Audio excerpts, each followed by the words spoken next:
Welcome, everyone. Please join me in a moment of reflection as we start our ceremony today.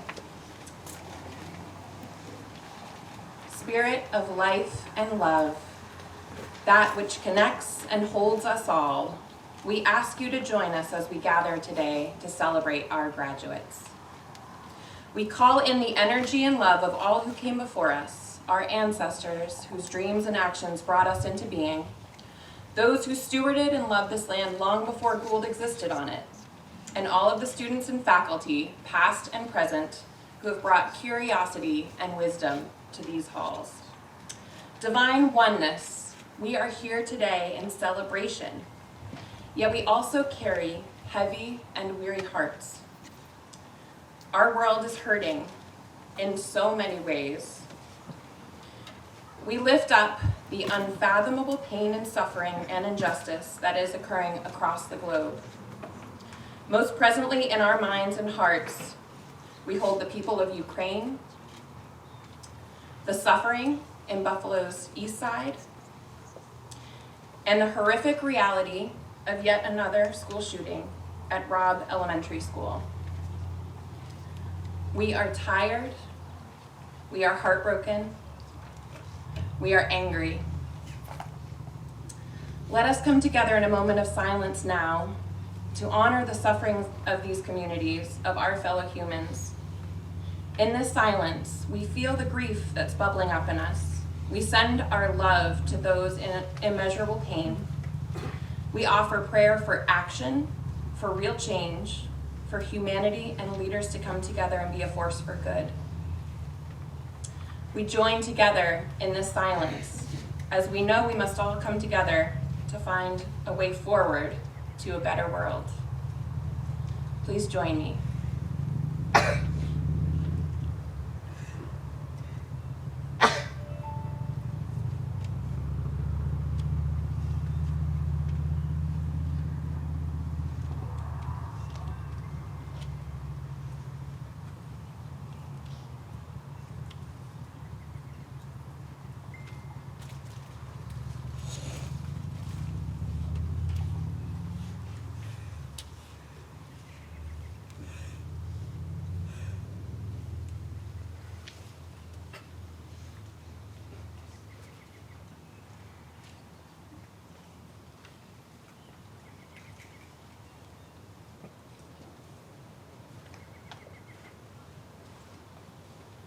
Spirit of love, we ask that you hear our prayers and pain and help to inspire meaningful action in us.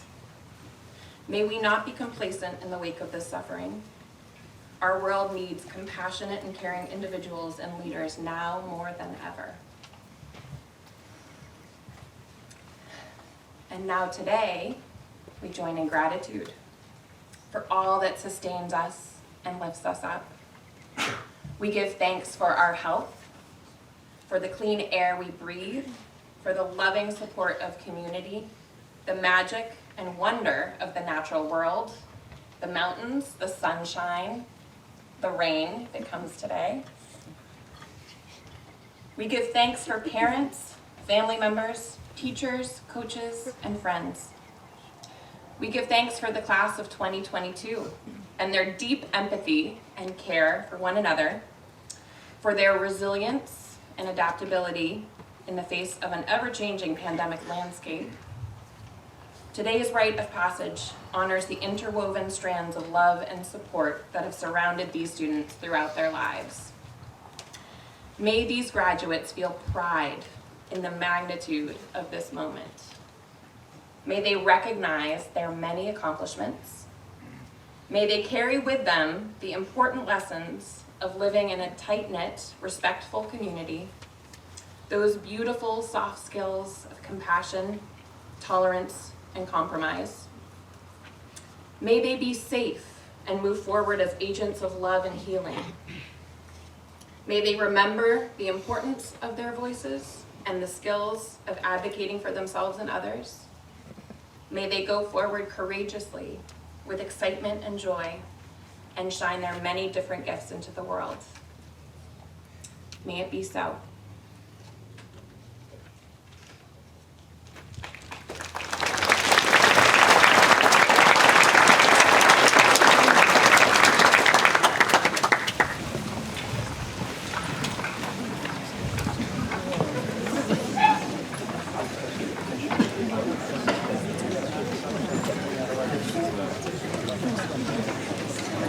Greetings, families, and congratulations to Gould's graduating class of 2022.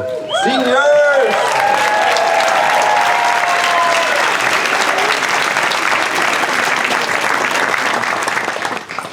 It's a bit apropos that I'm on stage here today on behalf of Head of School Tal Smith to welcome you to Gould's 186th commencement ceremony. The class of 2022 and the Gould faculty have weathered many changes and challenges over the last 2.5 years due to the pandemic. There have been many ups and downs, but together we've learned to be more flexible, more resilient, and more empathetic. Through it all, Tao has been a pillar of optimism, demonstrating a can-do attitude, a good nature, and a depth of character in difficult times. I know that he would have moved mountains if he could be here today to celebrate with our senior class. Please join me in a round of applause for his care and leadership over this time.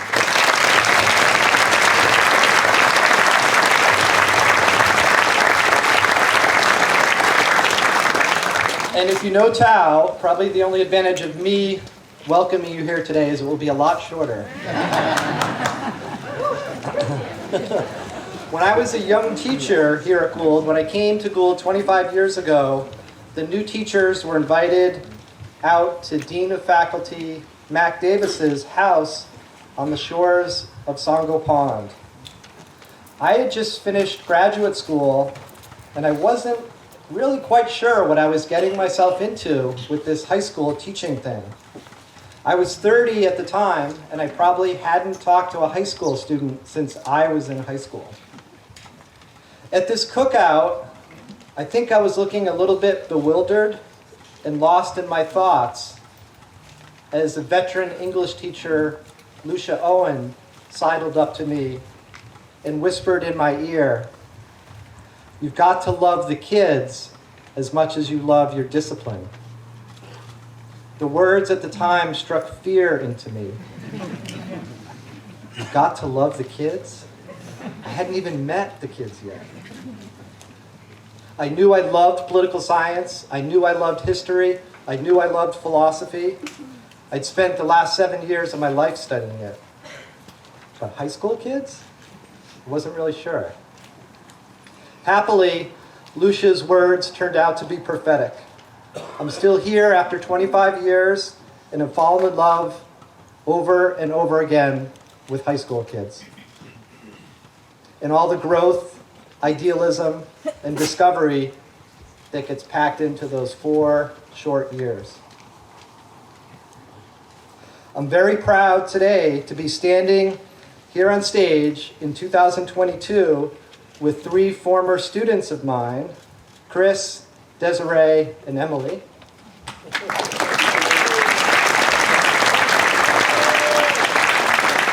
And life has its moments when you kind of have an out-of-body experience and you feel like life has kind of come full circle. And for me, today is one of those moments. In different ways, all of our faculty have been on a similar journey to mine. Through a discipline, whether it's chemistry, English literature, competitive skiing, or snowboarding, art, cycling, mathematics, or music. What keeps us all here at Gould is what Lucia whispered to me 25 years ago. You've got to love the kids as much as you love your discipline. What I'm most proud about Gould is the unparalleled dedication and commitment that our faculty and coaches have for their students. So please, class of 22, let's give a big hearty round of applause to your teachers and coaches.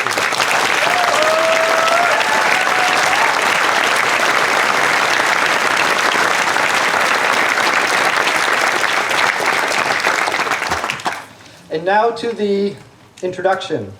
One of the students, my first year teaching here at Gould was Chris Brooks, class of 1999. I taught Chris in U.S. history on the second floor of Hanscom, where Miss Stack teaches today. Love might be a strong word for what I felt walking into class one day, and the window was wide open, and Chris was sitting on the window ledge talking about jumping out to a tree limb that looked like it was about 30 feet away. However, love and respect grew as I coached Brooksy in baseball and later played with Chris for many years on the alumni baseball team. One thing that Brooksy and I have bonded over is that we were both known as crafty pitchers who had absolutely no velocity on our fastball. But a wicked bender, a wicked hook. Still remember Chris's really well. I'm really proud to introduce Chris today. Christopher L. Brooks, class of 1999, grew up right here in Bethel, Maine, and is the third generation to have attended Gould Academy.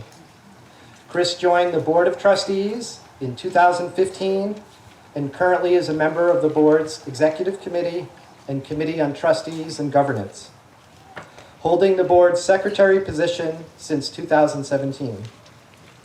As a mogul coach with the Gould Academy competition program, Chris remains intimately involved with the school's on-snow programming and development. Chris and his wife Leah live in Portland and spend many of their weekends back here in Bethel. A shareholder with one of Maine's largest law firms, Chris leads the firm's banking and financial services practice group and serves as the outside general counsel for a number of Northern New England's financial institutions. So please welcome Chris Brooks, class of 1999.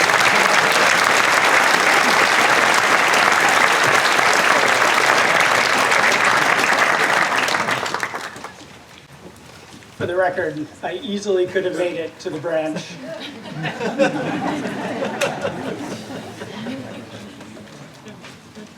Students, faculty, family, and friends, today is a day of celebration, of appreciation, and unfortunately also of mourning.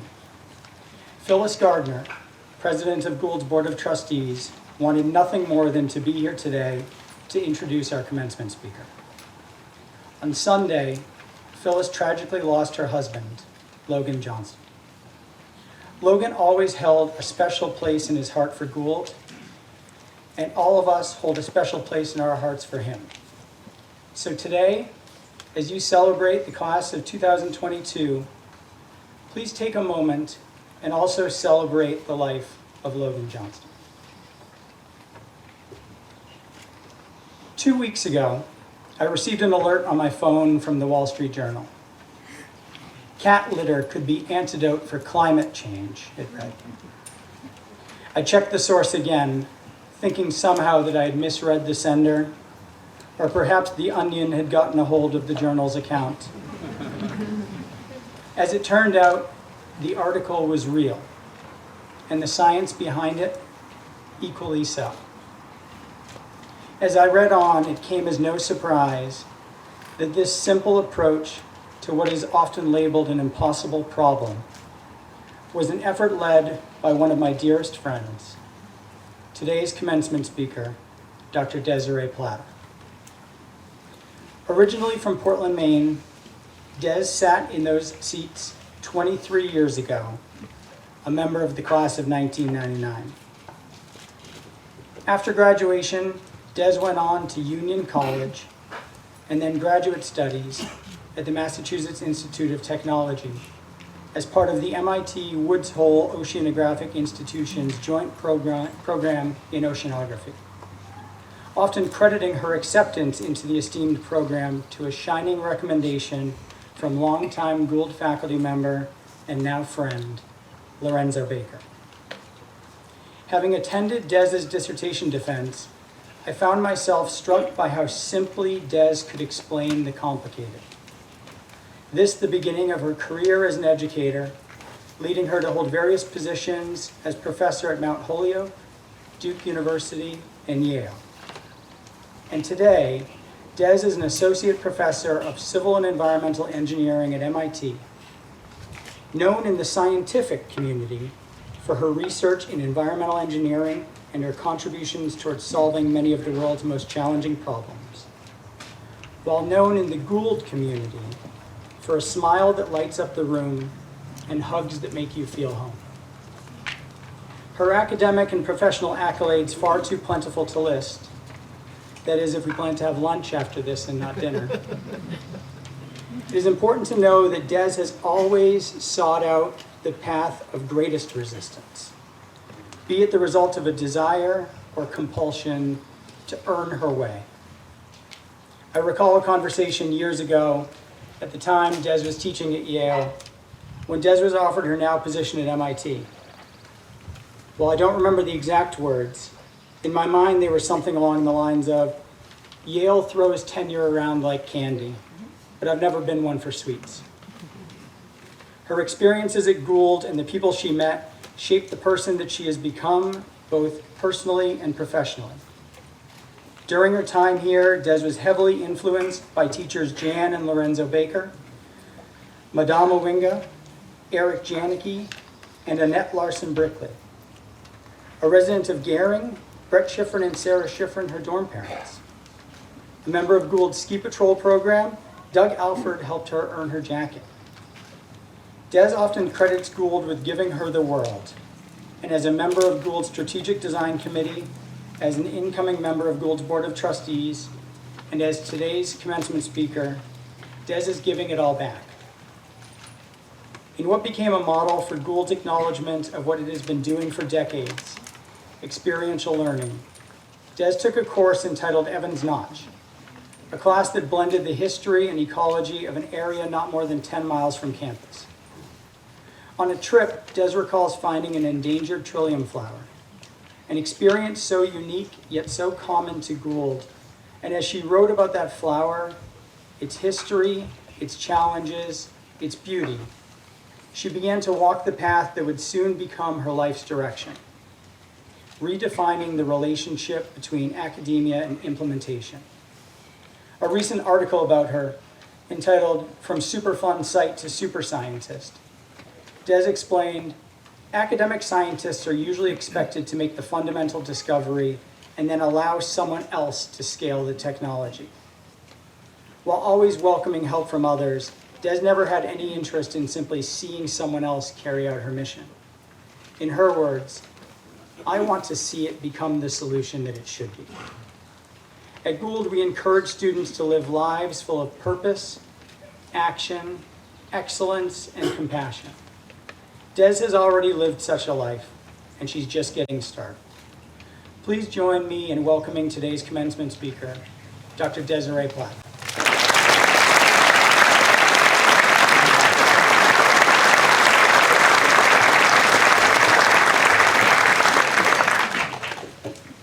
Seniors, thank you for the privilege of speaking to you today. Faculty, thank you for helping make me who I am.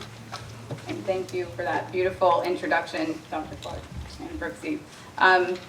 So I'm going to posit that people are smart, that they are fundamentally good, that they can discern right from wrong if we quiet the noise of society just long enough. This premise is founded on the idea that if humans are viable past their own, on their own, past some critical age, say 2 or 3 in the extreme, then we must possess within us the tools needed to gain new information and forge a path forward. As a very young person, I reasoned that babies have a pretty decent sense of right and wrong. Babies. They cry when someone yells at them or just ignores them. They smile when someone connects with them with eye contact, or feeds them, or shows them joy or affection. Armed with this simple testing mechanism, shouldn't we be able to know what is good and what is bad? Shouldn't we be able to see what is best for ourselves, best for society, or for the earth? Why then do we complicate, conflate, and cloud our worldview in such a way that we act against our own personal and social interests? Admittedly, these interests, those of the individual and those of society, may not be aligned all the time. Nevertheless, I maintain that most of us are smart, can entertain nuance, the gray between the black and white. And we can see that an investment in some distributed resource may come back to us as a net gain. I maintain that most of us have an innate sense of good and bad. And if we can listen to that meter and trust that others possess it, then we might be able to make some much needed progress. Before we get started, I want you to know that I am a relentless optimist. I'm deeply invested and committed to the idea that we must think positive and make the best of everything. Make the best of everything.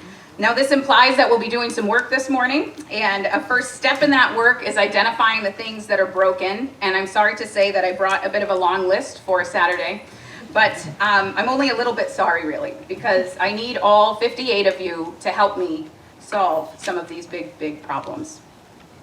First, I want to acknowledge that you seniors have grown up in a particularly unusual socio-technological transition, a great experiment that has changed how we interact as a species for better or worse. Now, today's seniors were largely born in 2002 and 2003 and 2004. These were the same years that the world's largest social network was being built and launched. When the seniors here were roughly 5 years old, advances in smartphone technology meant that every detail of their lives could be stored, posted, and shared for the world to see in less than a minute. Imagine the scrutiny.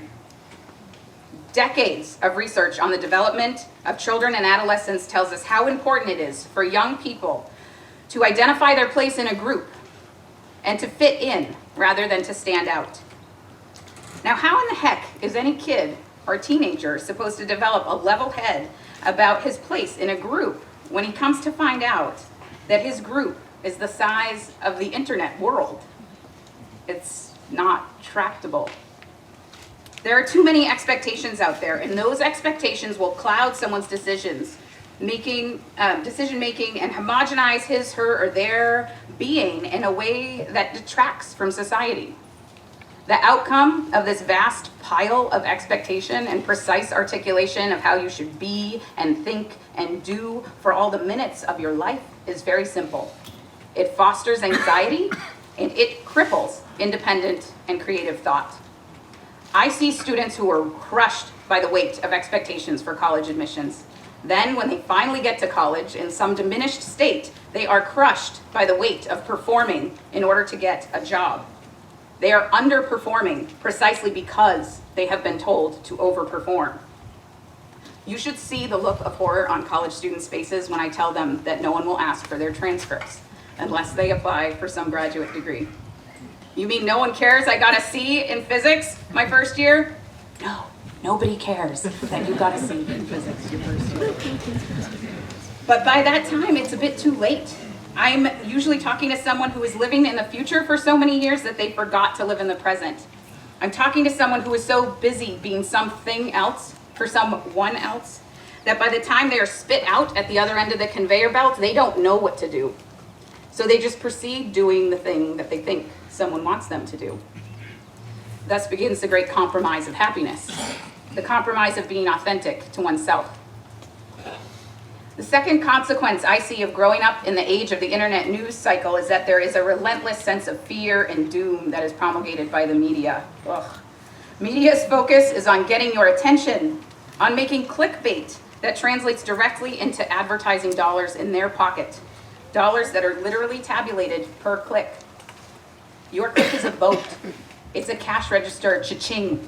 And craving that currency necessitates that news outlets feed you bad news. Bad news creates statistically better returns precisely because humans are wired to detect inconsistencies in patterns or the status quo, and specifically to detect threats. We are predisposed to pay attention to bad news. The problem is this: we also have an adaptive response to diminish our sensitivity to a repeated stimulus. This allows our brain to free space to respond to our immediate needs for survival. This is called sensory adaptation, and what it means is that we become numb to repeated inputs of almost anything.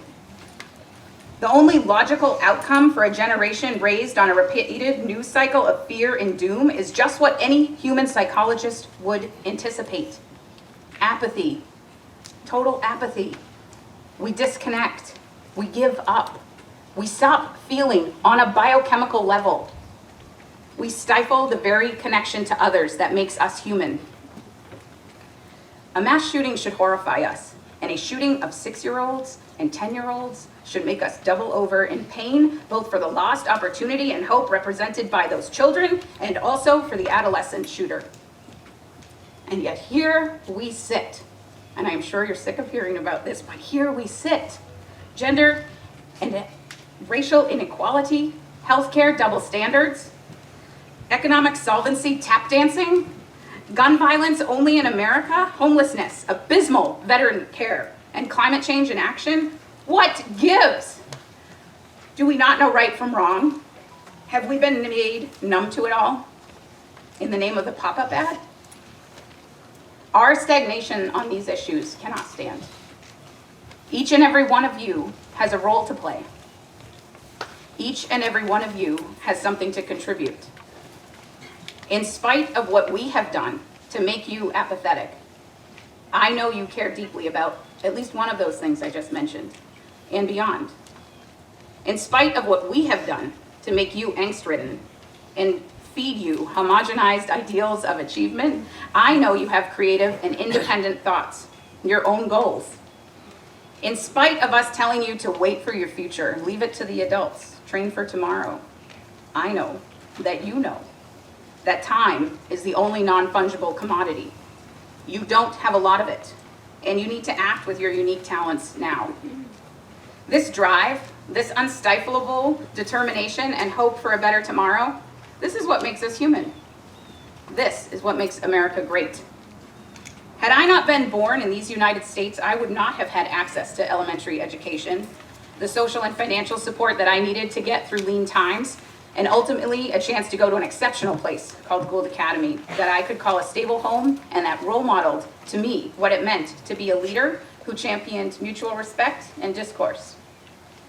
I am immensely thankful to my country and to the generosity of my countrymen and women and people, and I recognize that the extreme gifts that I have been given and the path of privilege that I walk now, the path of privilege that my children will walk because of the early good grace of others, is a gift.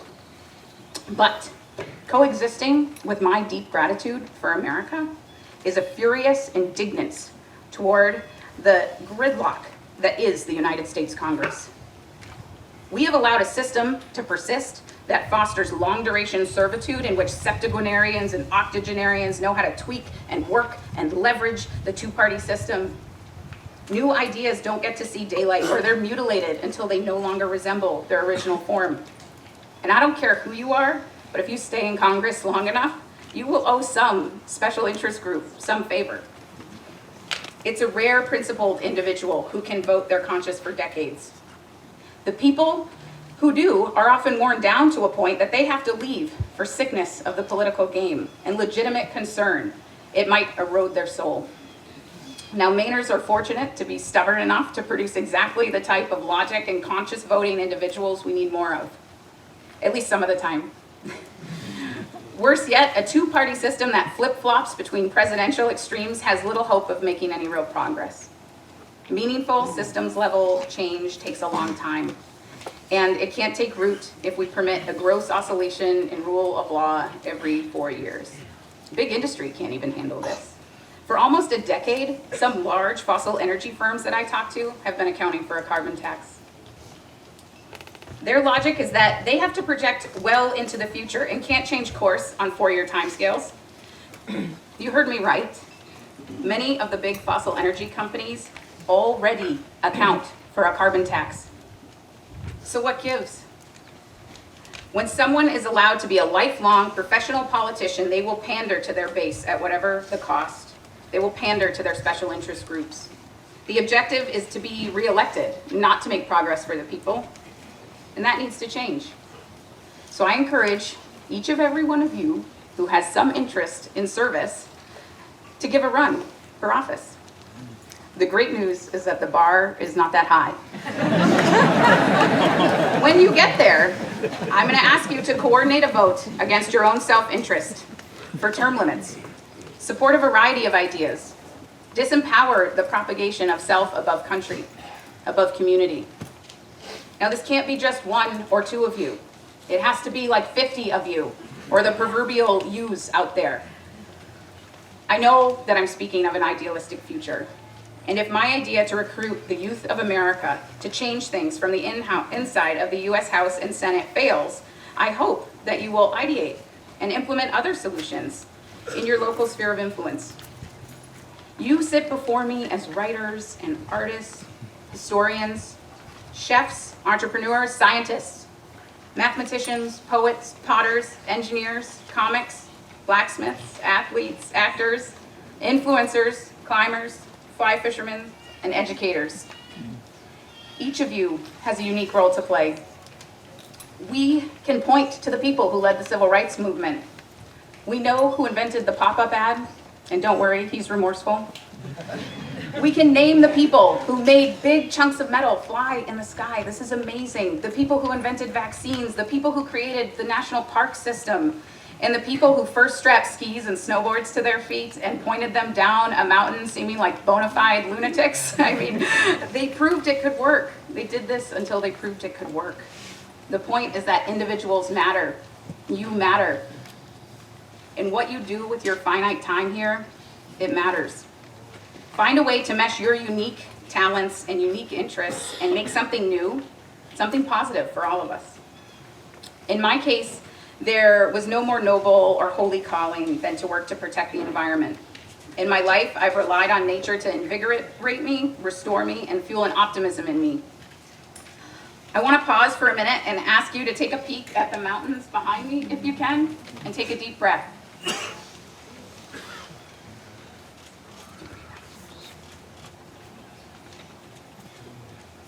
It's amazing, right? The place you've called home for so long is the closest thing that I know to magic. It heals and it strengthens us. We are integrated with nature. This planet hosts many a cosmic miracle that will take your breath away, it will make you feel alive, and it will make you know what it is to be free. Go and see these things and appreciate them. Some of them are threatened by climate change, glaciers for one, our precious long New England winters, our coastlines, corals, and the regular weather patterns to which we have evolved our global economies, our food services, and our water distribution. Climate change adaptation will be required of all of us, and enormous energy transitions will exacerbate inequalities if they're not carefully architected. To be clear, climate change, it's not an existential threat. That's a bit of a misnomer. Sea level rise should reach 2 vertical feet in our worst case scenarios, which can be a lot of land area in low-lying geographies, but it's not the stuff of Hollywood doomsdays. Temperature anomalies will hit around 6 degrees in a heterogeneous distribution and around 4 degrees if averaged over the globe on the track we are on today, and that is a lot. Non-human animals that cannot adapt and move around will not fare well. Humans will continue to exist, so long as we don't tear each other apart in response to the great shifts that will be demanded of us and of the less fortunate. Navigating these transitions requires you and a cooperative you. Please don't let a feeling of apathy stop you from being part of the solution. Please don't let anxiety paralyze you. Please don't let a feeling of ineffectiveness or a lack of skill stop you. We don't have the luxury for those emotions. And it's a manageable problem if we can maintain our clarity of thought. When I sat where you're sitting 23 years ago, I didn't know what problems I would be solving exactly, but I decided to work on what I call inevitabilities. These are problems in our current systems that are coming no matter how loud the protest. I asked, what if this particular thing was a little bit different? Could that train wreck be diverted if I loosed some linchpin problem or overcame a key hurdle? For example, I knew hydraulic fracturing was going to expand rapidly in the late 2000s, irrespective of concern for groundwater impacts. This was a decision made to disrupt global oil markets and to get our country out of 2 resource-motivated wars. A lot of people would say it was the right decision.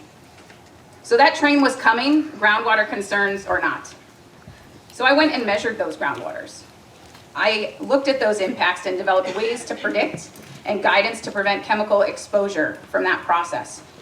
Our work and the work of others led to new waste handling laws, and we identified that methane leaks to the atmosphere are probably the biggest source of environmental impact from hydraulic fracturing for natural gas recovery.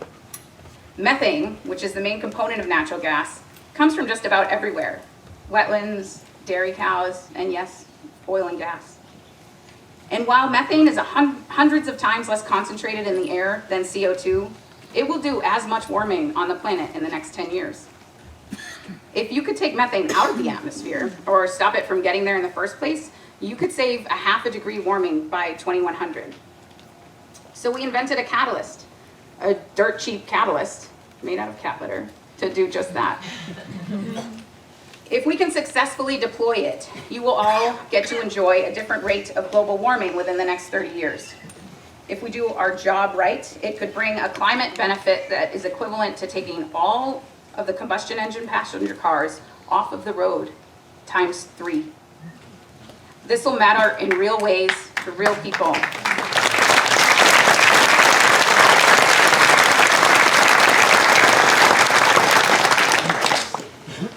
This will matter in real ways for real people that I don't know and I can't see.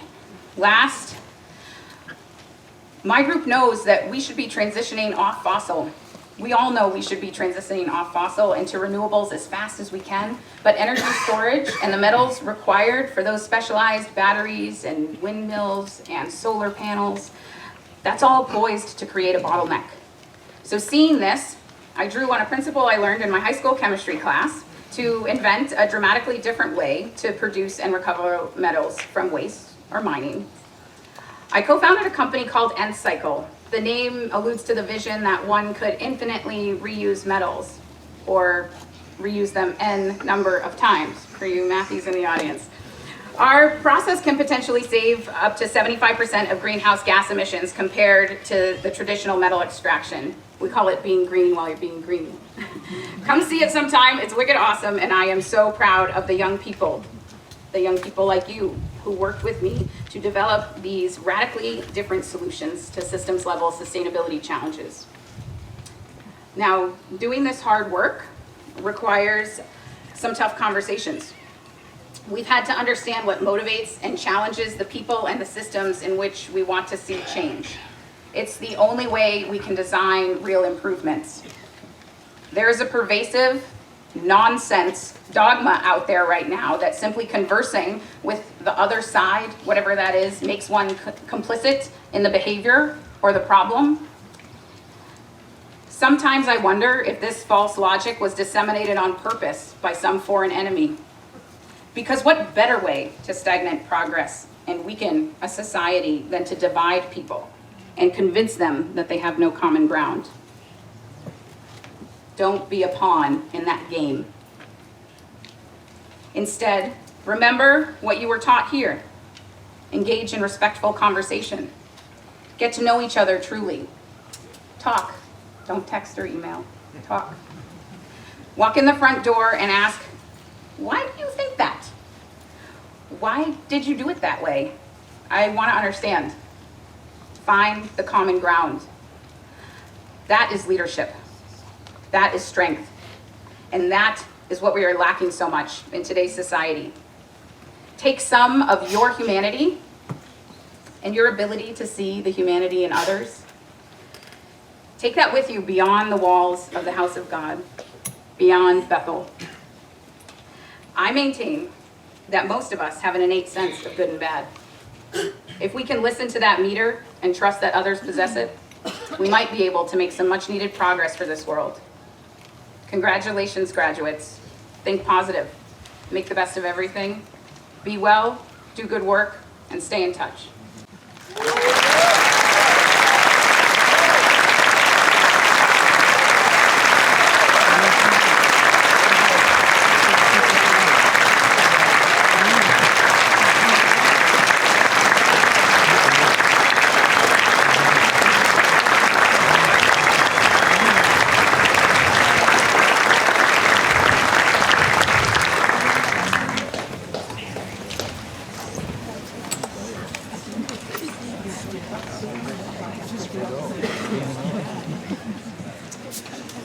Thank you, Dr. Plata. And now, I would like to invite our student speaker, Zachary Schmolka, to the stage.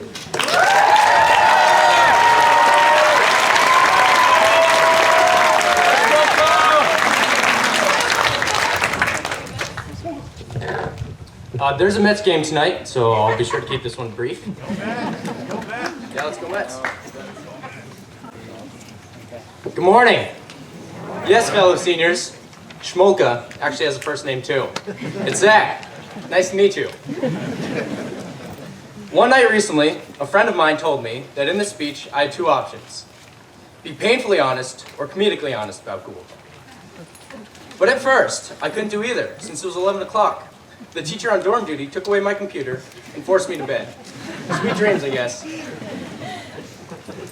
To begin, I'd like to offer a few thank yous. First of all, to my parents for giving me the opportunity to attend Gould, and together with my amazing sisters and grandparents, supporting me with so much love and encouragement throughout this journey. And of course, a special shout out to our dog Satchmo, who has been like a brother to me since my early days in kindergarten. Somewhere over there. Hey, buddy. To the Rileys, the Lefts, Mr. Bloss, Mr. Alfred, and all the amazing teachers and advisors who helped us get across the stage here today, none of us would be here without your commitment, guidance, and love. Simply put, no school has faculty as dedicated to their students as Gould's.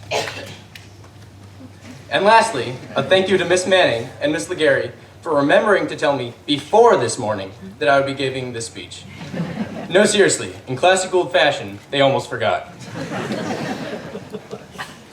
For inspiration and, let's face it, procrastination, I rewatched a few of the previous commencement addresses on YouTube. I noticed three things. One, they were all great. Damn it, that means I have some big shoes to fill. Two, all of the speakers used a prop. Most recently, Liam Arahan took out a guitar and played some jams. That's something that I will not be doing today. And three, a majority of the speakers had really impressive facial hair. I debated growing it out just for this occasion, but the spring fling photos would have caught me in a bad state. So, here's my solution. Give me a second.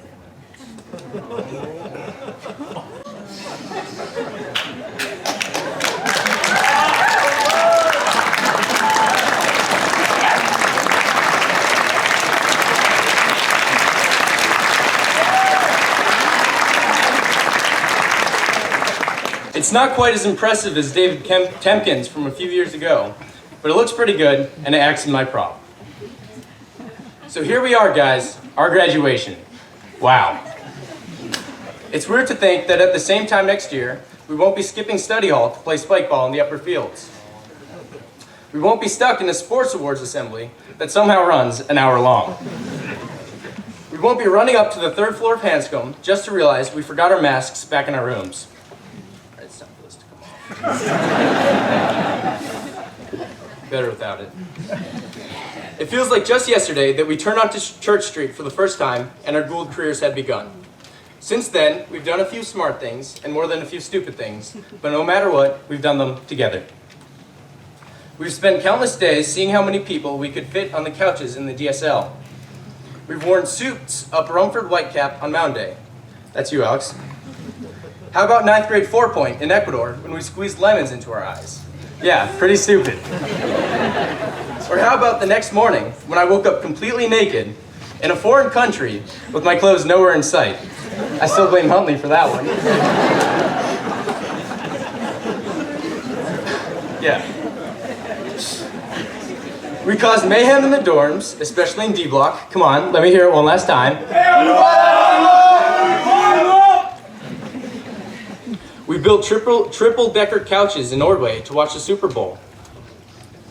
Every night, we predicted what would be served in the dining hall. A common guess included chicken, rice, pizza, salad, and water. We, along with 56 million other people, double-tapped on a picture of an egg on Instagram. Quite the generation, huh? We watched Thor get fat in the Avengers Endgame, and we all took part in the Tide Pod Challenge when we did laundry by ourselves for the first time. I think some of us might have actually done that. More recently, we bought scratch-off tickets on our 18th birthdays and got our pictures taken at the Big Apple.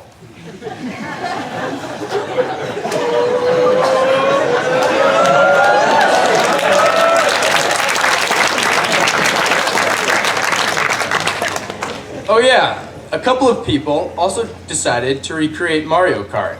Y'all know who. Marcus. And then, of course, as you may have heard, we lived through a pandemic. To say the least, being here during COVID was not the best of times. I, along with many others, felt alone, locked away, as if we were missing something. Something even beyond not being able to go visit our friends or serving ourselves in the dining hall. I'd like to give a special thanks to the COVID task force and the nurses in the health center for keeping us safe through those hard times. So please join me in giving them a round of applause.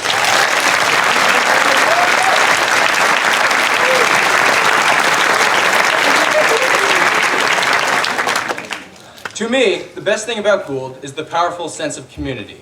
I'm sure all of you will agree with me there.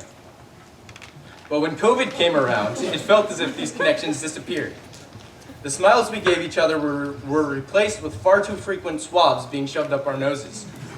Our closeness with each other became closeness with our computer screens.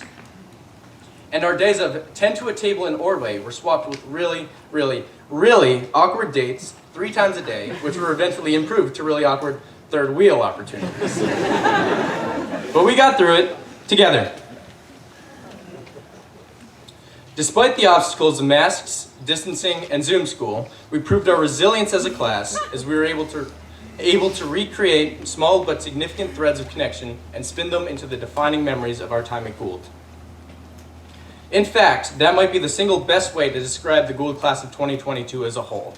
Resilient. We've survived phone policies, new committees, 2 heads of school, the trauma of dorm pack-out, questionable spending decisions, and of course, many different schedules. The examples of resilience are far too many to recount them all in detail here, but I'd like to share with you 2 in particular from my own experience. At Gould, of course, any discussion of resilience must begin with the signature adventure of Junior 4-Point. I can think of no scenario where being thrown into the White Mountains for several days and nights in the dead of winter with a group of teenagers would turn out to be an easy ride. But we Huskies are a tough bunch. I've heard many of you share your own tales of Junior 4-Point struggles, from accidentally stepping into your group's water supply, to setting your socks on fire while trying to dry them, and to having someone in your group refuse to change out of their nasty smelling clothes. For me, the biggest Junior 4-Point challenge was keeping my gear connected to my body and my feet connected to my legs. Let me set the scene. We're trudging through the snow, weighed down by our own massive backpacks, also taking turns lugging a sled full of communal gear strapped to our hips. Only a few minutes and a couple hundred yards into our hike, the group already needed a break. And it was then that I experienced my first setback. As we prepared to head back onto the trail, I gave my pack a quick little shuffle up my back, pulled down on the shoulder straps, buckled my hip strap, and gave it a routine pull. But a loud crack suddenly broke the woodsy silence as my hip buckle snapped in half. I noticed that Mr. Bloss could barely contain his laughter. This was going to be quite the day. Until we got to our first campsite that night, I had to hold my pack straps together by hand, but with my group mates' help, I was able to make it through the day. Fast forward a few days.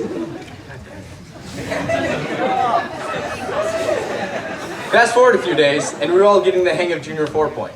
We were cooking our own meals, bonding in the wilderness, navigating the trails while hydrating and staying warm. No one had pushed anyone else into the river out of frustration, at least not yet. The challenges were stiff, but all was good, until my boots gave out. For those of you who haven't been blessed with the Junior 4-Point experience, Gould's standard issue boots are clunky, worn, rubber leftovers purchased from a military surplus sale in 1983. Waterproof? Yes, but by no means comfortable. My boots? At least 2 sizes too small. But at least only one of the laces had ripped in half.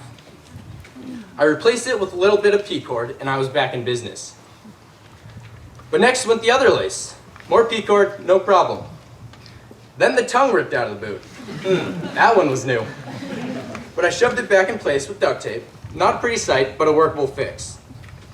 Overnight though, my boots froze, so when I put them on in the morning, half of the sole ripped up, leaving just the slightest crust of rubber between my feet and the snow.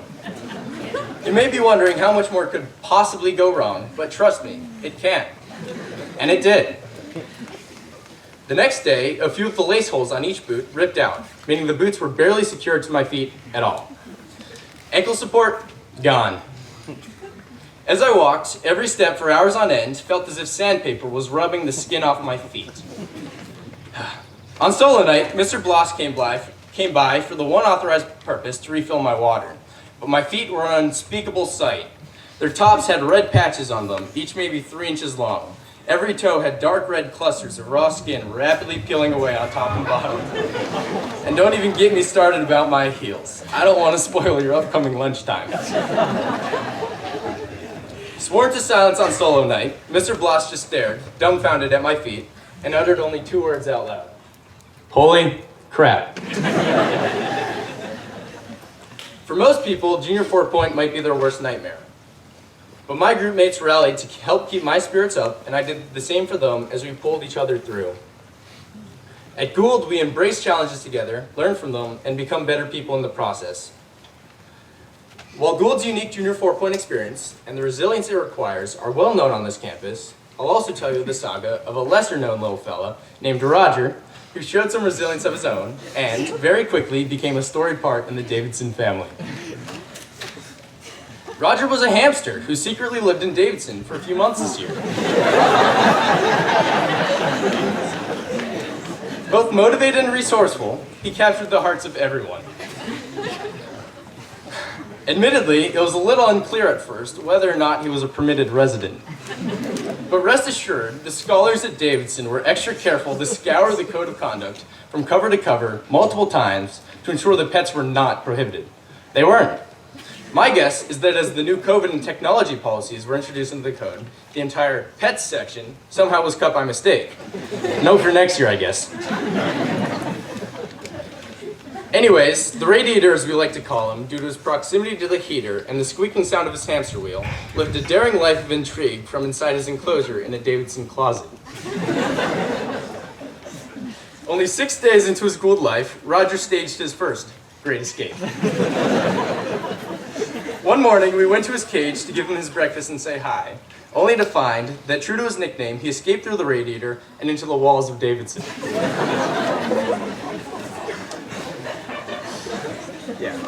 We were heartbroken and feared for his survival.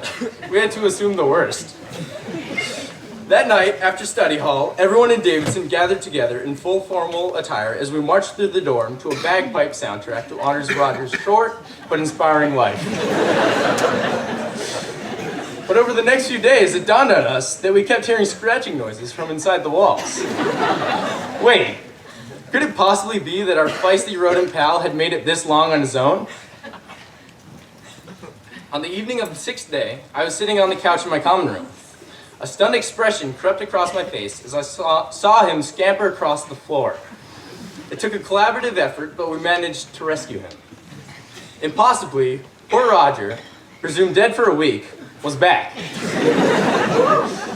Our excitement was short-lived, however, as he was gone again the next morning.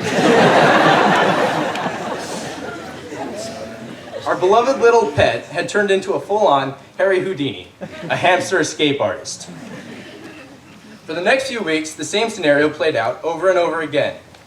True to his home, this little guy was an adventurer. He'd escape, we'd leave out a bowl of peanut butter and some water, and he would return, only to do it over again. Eventually, we upgraded him to a more luxurious and secure enclosure, and after that, he was perfectly happy to stay put. So what can we make of all this about staring down COVID, thriving in the frozen woods, and celebrating a furry friend? As we march across the stage this morning to receive our diplomas, let's all reflect on the uncommonly strong bond that we all share in this special Gould community. A bond which has empowered us with the resilience to withstand every challenge that life has thrown our way. Over the past 4 years, we've learned about ourselves and each other, and will always be joined by our common experience in the Maine woods. It is likely that as we move on, each of us, at some time or another, will feel trapped by circumstance or misfortune. But we'll all be able to remember how to have each other's backs, channel our inner Roger, and make it through to see a better day, even if we need to escape into the walls for a little. Let's remember that every day is a great day to be a Husky. Congratulations, Gould class of 2022.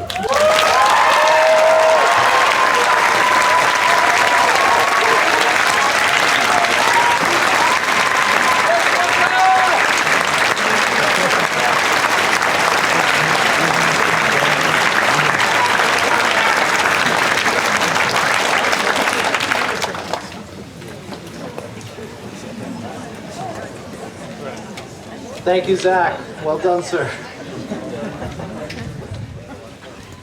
Now I welcome Peyton Hadfield to deliver the valedictory address.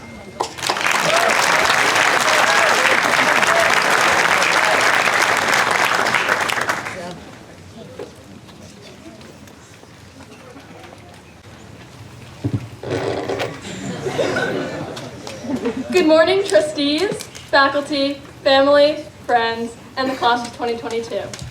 I am Peyton Hadfield, your valedictorian speaker. For those of you who know me, I can confirm that, as usual, I overthought this speech.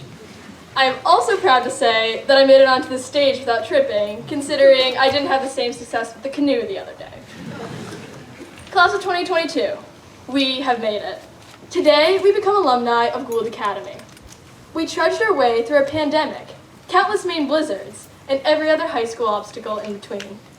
We defied the odds, and today we get to be here, surrounded by friends and family, to celebrate the last 4 years of our lives. When I stepped on the Gould campus for the first time as a student my junior year, I had no idea where my experience would take me, but I certainly didn't think it would be here, speaking in front of all of you today.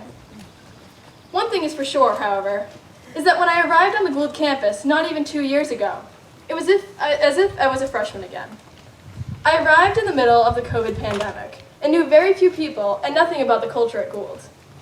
As my belongings were being disinfected by the industrial sprayer and carted up to the 4th floor of Gehring, I began to meet the people who would become my new peers, and many of whom would become my new friends. My first meal here was with Paige Mull, back when you could only sit 2 people at a table in Ordway, and as Zach said, every meal felt like an awkward date. Soon I was off on orientation with prefects Keiko Iwasa, Paige Mull, and Sophia Machado. In the middle of the Maine woods, with only tents and a campfire, was when I first saw how special the Gould community is. As a freshman like junior, I had to learn all of the Gould rituals like residential rumbles, winter carnival, spring fling, and motor booty. I also learned what it means when a faculty member dons a Gould scarf in the fall, Mountain Day. Despite each event being slightly altered due to COVID, this did not stop the Gould community from coming together and forming new relationships. I was also lucky enough to have a roommate from China, Bella, who opened my world to her culture and perspective, and I still message her almost every day. Arriving on campus this year felt different.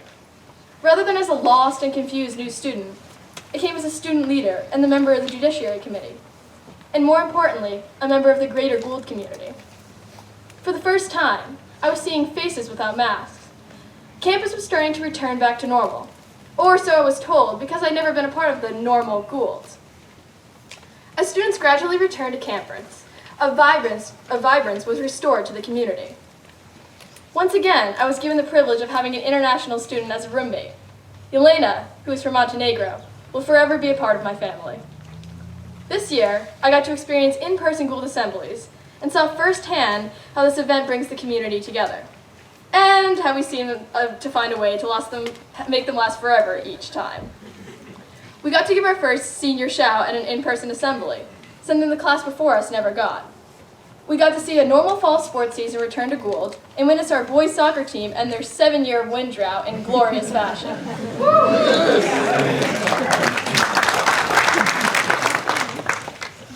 We saw the return of a normal winter sports competition schedule, witnessed softball and girls tennis win May Sads, and after a 2-year pause, the Bingham stage lights came back on.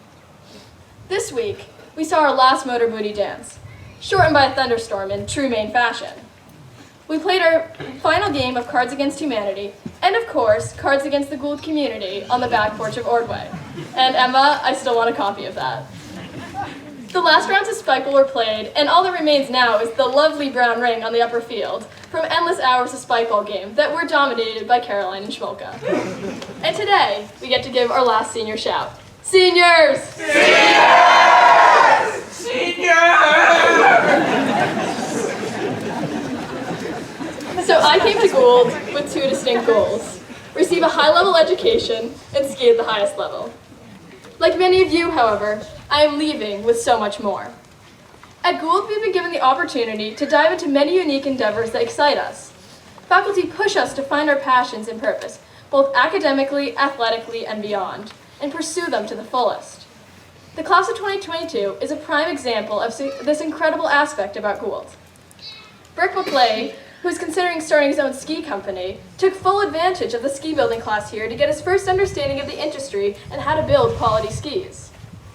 Ali Waugh, who hopes to go into medicine or become an athletic trainer, worked this fall with Bonnie Jo, the athletic trainer here at Gould, and found out how passionate she was for the field. Zach Schmolka earned his ski patrol jacket through the Gould Ski Patrol program, and Emma Sullivan, who also is part of the Ski Patrol program, hopes to be a full-time patroller next winter. Through the Senior 4-Point program at Gould here, we were given another opportunity to find new areas of the world that intrigue us. It was evident that each one of us used this to explore new areas that piqued our interest and things we possibly wanted to pursue in the future. During 4-Point this year, Tyler Hamill, a member of the U.S. Snowboard Development Team and the North American Cup winner for Bordercross, used his 4-Point experience to examine how different snowboard base structures affect on-hill performance. And after taking the 3D Design with CAD class this fall, Sam Sherwood used his 3D printing knowledge to build a prosthetic leg for his dog who was missing a leg. Bobby Turner used this opportunity to partake in Bentley's Wall Street 101 summer program and will likely go into business and finance in the future. Caleb Mitchell took a class to receive his PADI diving certification. He hopes to pursue this further to receive his deep dive certification and help clean up local lakes and oceans. Tommy Lowell, who is considering a career in the media industry, used his 4-Point experience to shadow anchors at a major news network and earn real-world experience in the fall. Tommy also runs the school news show, Good Morning Gould. Not all of us knew what we wanted to find from our Gould education, and for many of us, our path strayed from what we originally thought. However, one thing that holds true is that over the past 4 years, Gould has given us all an incredible opportunity to delve into our interests, think independently, and begin to find our place in the world. In order to do this, we also must acknowledge that we weren't perfect, and this is part of what helped us grow as learners and thinkers. Each day, we are faced with new challenges, boundaries, and struggles, whether it be a difficult test or assignment or a challenging athletic competition or performance. The community here pushed us to be the best versions of ourselves through our triumphs and failures. And this is how we became better together. None of this would have been possible without the incredible support we receive here. First, I would like to thank Mr. Smith, although he cannot be present today, for his leadership for the past 2 years. Thank you to the Board of Trustees for their guidance and wisdom. Thank you to all of our parents who stood by us through all the highs and lows of high school life. And of course, thank you to my parents who helped me get here. Thank you also to my advisor, Ms. Davis, and all the other advisors here who are our strongest advocates. Most of all, thank you to the incredible faculty and staff who make Gould feel like a home away from home and are some of the most intelligent and caring people I've ever had the privilege to learn from. In particular, I would like to thank the following faculty members for helping open my eyes to new areas of interest. Mr. Leff, thank you for showing me how fascinating international government is and pushing me to become a lifelong learner and strive to learn something new every day. Mr. Bloss, thank you for showing me an entire fascinating new realm of mathematics that I never knew existed. You pushed me to enjoy learning math so much that I almost took the abstract algebra final for fun. But no, I had to write this speech instead. Mr. Southam, thank you for making learning biology fun and never letting an AP Bio class finish without making everyone laugh because of something you said. Each one of us has been shaped by the incredible faculty at this school in big and small ways into the amazing group of people I see before me today. I would like to give us all a moment to look around and reflect on faculty members that truly shaped our high school experience, and helped us navigate these formative years. Please remember to thank them before you leave. As we go out into the world, it is crucial that we remember all of these skills for exploration and critical thinking that we have learned. We are the next generation of scientists, innovators, healthcare providers, and business people. We are the next teachers, artists, coaches, and leaders in global protests. It is now in our hands to care for the planet and the people around us. Going forward, we must remember to continue to seize opportunities and evolve our interests. Believe in what we want to do and pursue our passions boldly. This is where success comes from. As we drive off campus for the final time as students today, we must remember to keep all the doors open to new experiences. Find joy in whatever we choose to do. And remember, we have all been given the skills we need to find success here. Congratulations, class of 2022. We are now graduates. Now let's go out and make the world a better place.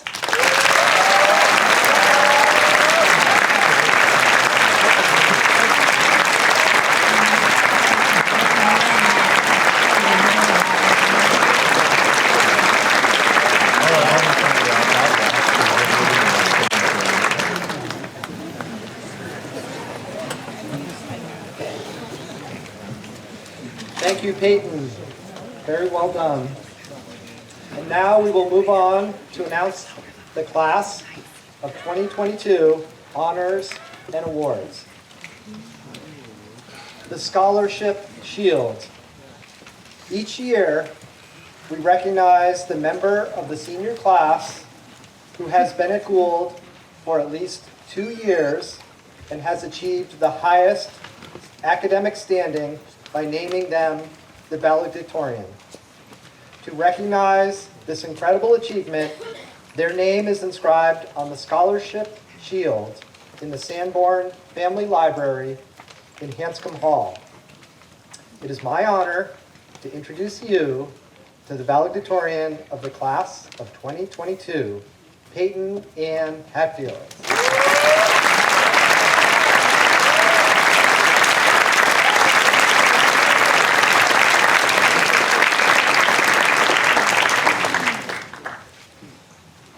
The Cum Laude Society. In 2014, Gould Academy was granted charter with the Cum Laude Society. The society was founded in 1906 to recognize the scholastics of seniors in secondary schools. The object of the Cum Laude Society is to promote learning and sound scholarship. At this time, I would like to announce the names of the senior class members of the Gould Academy Cum Laude Society. Please stand as I call your name and remain standing until all names have been called. Peyton Ann Hadfield. Paige Alexandra Mull. Gar Jackie T. Hannah Lee McMillan. Allison Janelle Waugh. Hannah Newsom Pierce.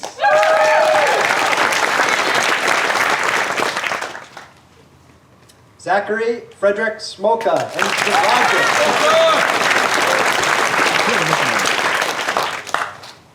Yelena Perovich.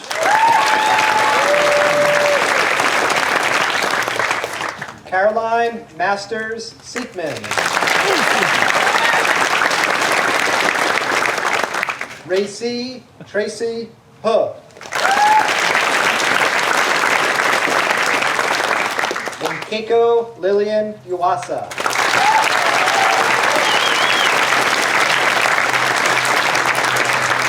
Congratulations. I'm sorry, I forgot one. Peyton Meter.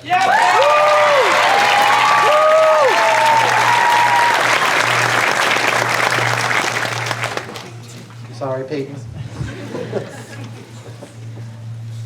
I'd like to invite Mrs. Denise Manning to the stage to deliver the first academic book award.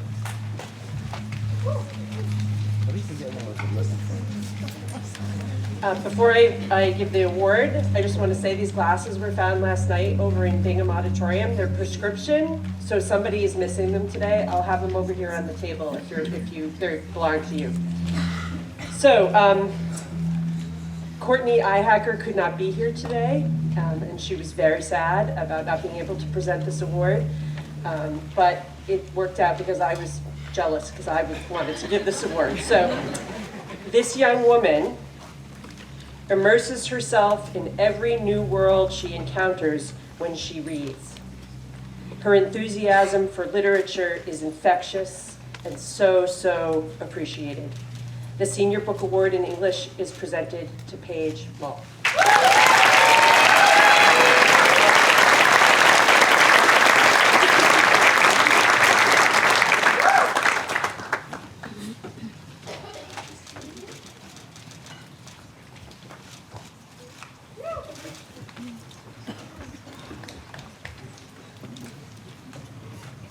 The History Book Award.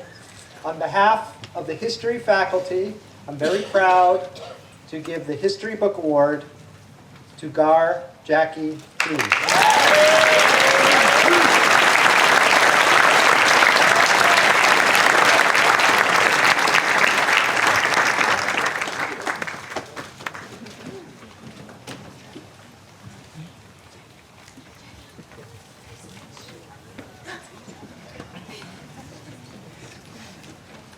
For excellence in mathematics, the book award goes to Peyton Hadfield.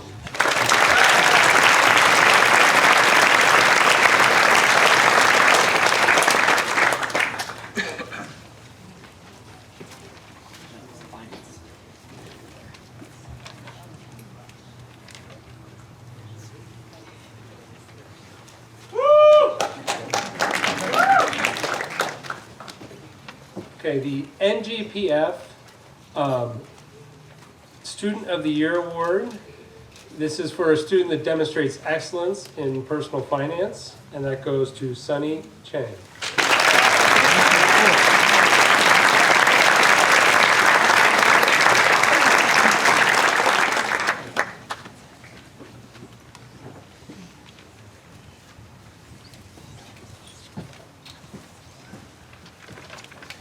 Good morning. I'm here to award the 12th grade prize in science, and I'm so proud to be able to present this to Peyton Meter, who has done a tremendous job throughout her career at Gould, and I'm so excited that she gets to go to MIT next year.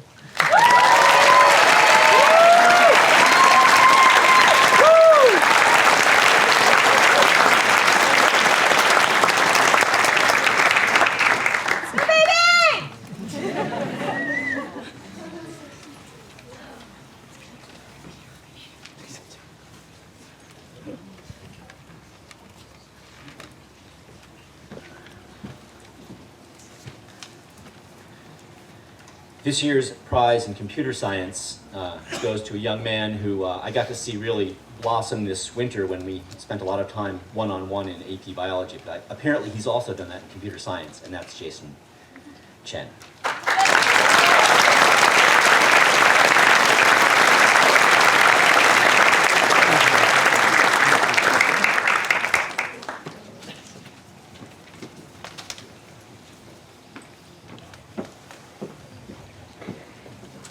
The Innovation Award, we might be able to rename the Plata Award.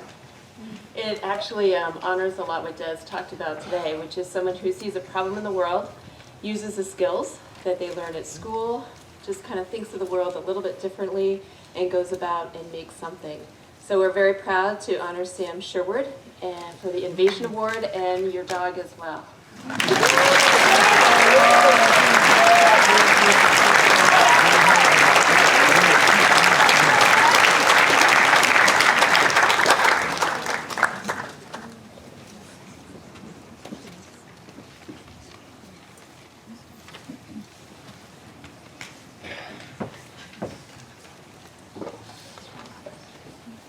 On behalf of the World Languages Department, I'm proud to offer the French, Mandarin, Spanish, and Japanese Book Awards this year to 4 very deserving individuals.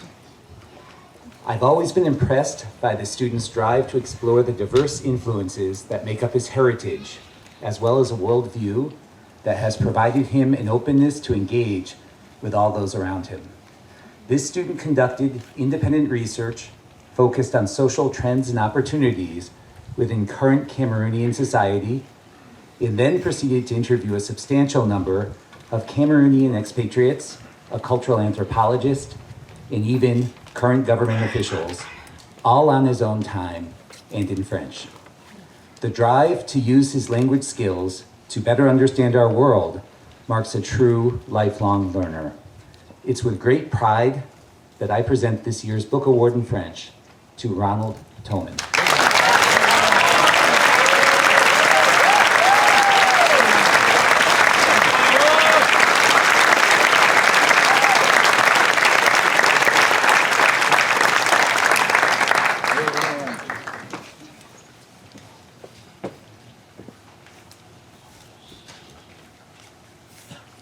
Possessing both the energy and motivation to learn Mandarin is the key to success. And this student has both these qualities and in spades. He has a strong knowledge of Chinese culture and values, and this year, he has made great strides towards approaching an advanced level of proficiency in the language as he can navigate a number of unfamiliar communicative tasks in diverse social situations. It's with great pleasure that I present this year's Book Award in Mandarin to Gar Jackie T.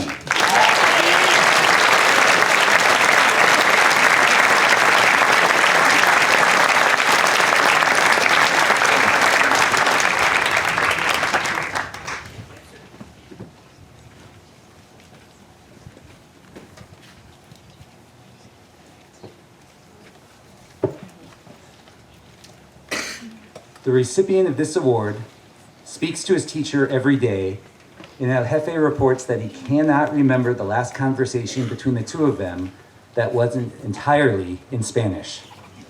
He is fully engaged with both the language and the many cultures that speak Spanish, and has created the foundation for lifelong learning within the discipline.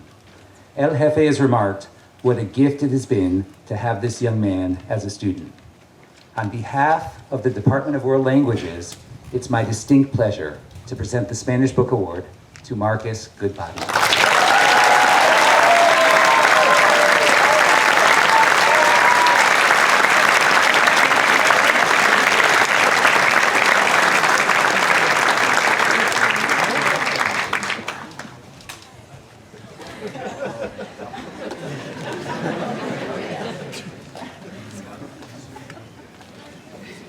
Ever an enthusiastic learner who's committed to doing her level best, the recipient of this award is definitely a self-motivated student.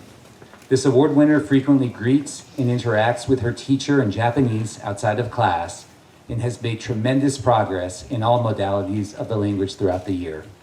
Her speaking is marked by a very clear and natural pronunciation, and her hiragana writing has improved to the point that her teacher has made the remark that her forms are beautiful. I'm privileged to offer the Senior Book Award in Japanese to Yelena Perovich.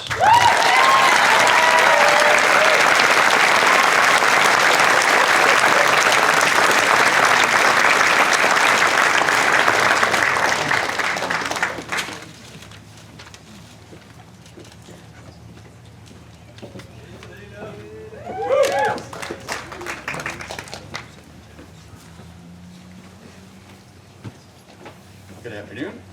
My name is Kip Green, and I'm here to present the awards for the visual and performing arts. I'm going to take my mask off.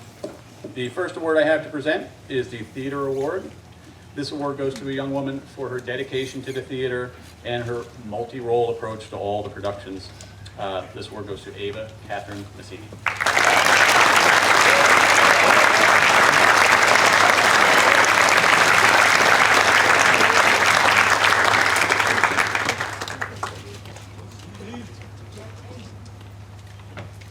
The next award is for visual arts. This award goes to a young man who has taken, we believe, every offering in the art cottage twice. It goes to Caleb George Granis.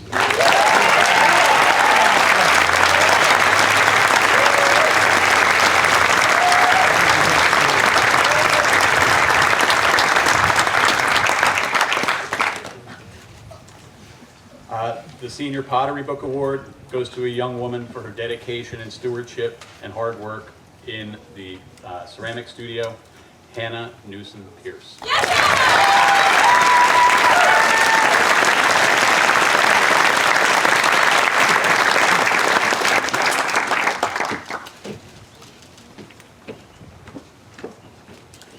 And the Art Department Purchase Award. Each year, the faculty of the Art Department get together and decide on one outstanding piece to purchase to remain here at Gould Academy. And this year, it goes to Henry Huntley Blair.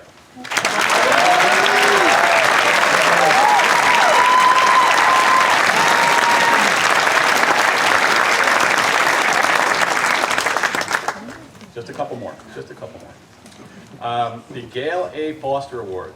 Gail A. Foster was an instructor at Gould Academy. He taught photography, physics, and operated the camera club. As a photographer, he gained an international reputation.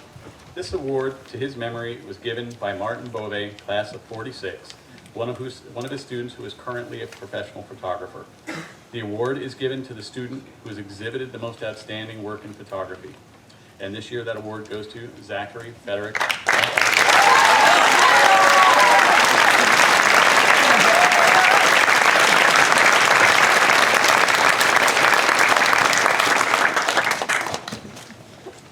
And the last award for me, the Ralph Gould Music Award, awarded to the graduating senior for improvement, excellence, and contribution to the school in the area of music.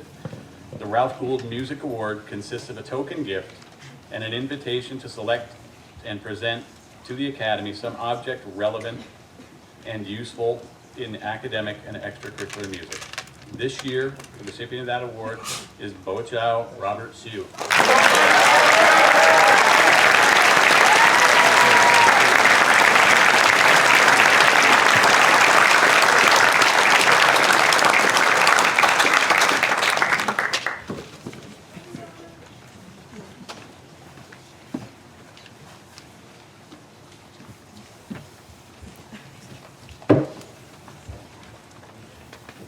Good morning. I am here to honor our outstanding senior athletes. The awards, the Joe Roderick Award for boys and the Francis Highbury Award for girls, recognizes a senior boy and girl for outstanding competitive spirit through example and overall competence in athletics. Named in honor of Highbury, who taught at Gould from 1957 to 1978, and for many years coached the girls' basketball and softball teams. As a coach, he worked to instill teamwork, good sportsmanship, and pride in playing for the school. Given each year to the senior girl who has exhibited outstanding competitive spirit, leadership by example, and overall competence in athletics. The recipient of the award this year, the young lady with style, Yelena Perovich.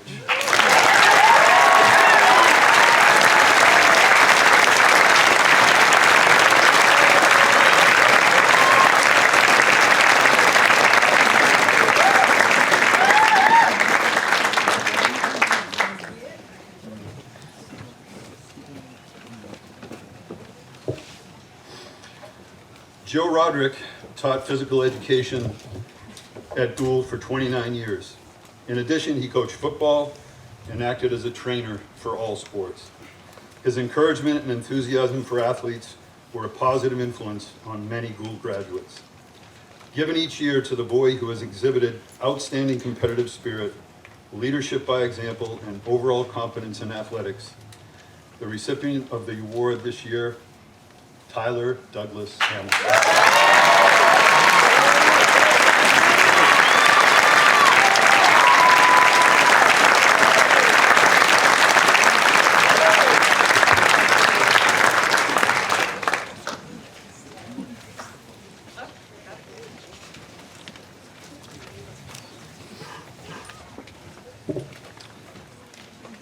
The William P. Clough III Award. William P. Clough III was the headmaster of Gould Academy from 1983 to 2001. This award was created upon his retirement to recognize an on-snow athlete who has demonstrated outstanding character, attitude, and leadership. The recipient of the award this year is Peyton and Hadfield.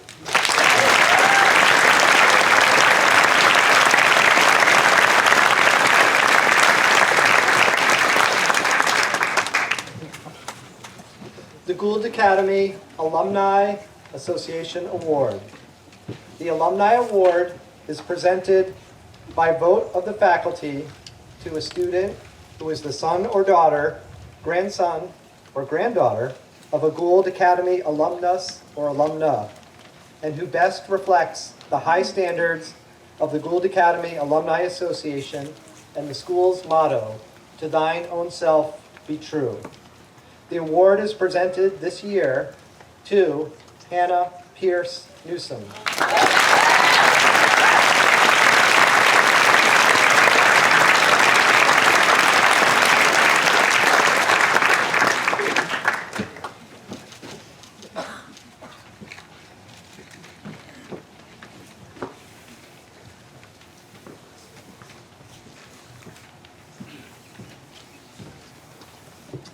The Senior Point Award.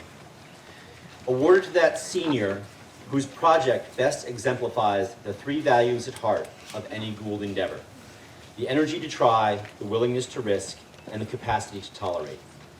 The award this year is presented to Samuel Sherwood.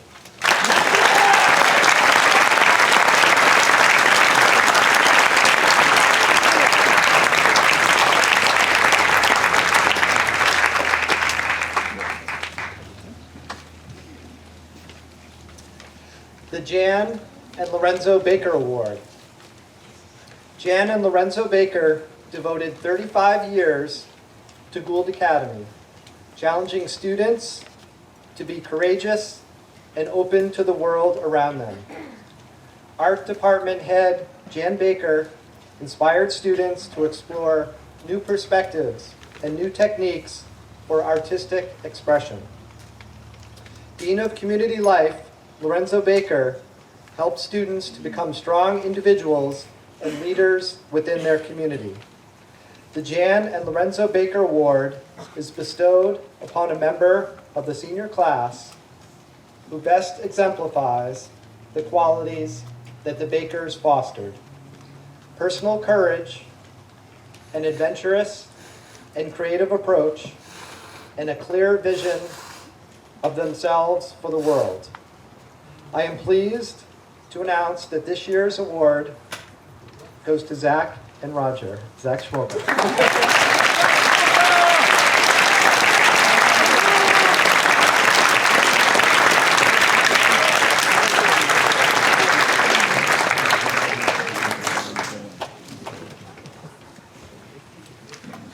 The Annie Daly Corshane Award.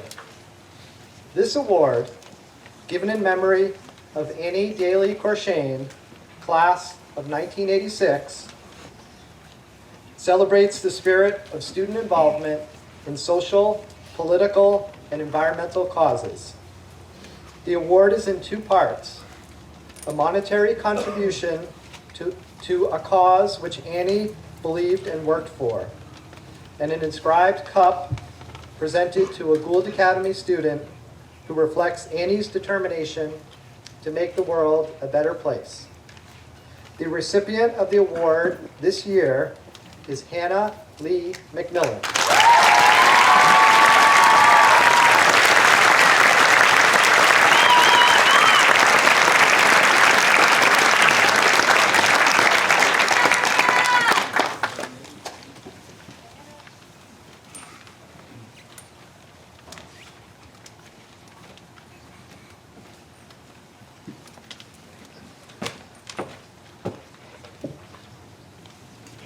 The Owinga Citizenship Award. Named for Dr. Marvin T. Owinga, history teacher at Gould for 30 years, and his wife, Tinika Owinga, French teacher for also 30 years.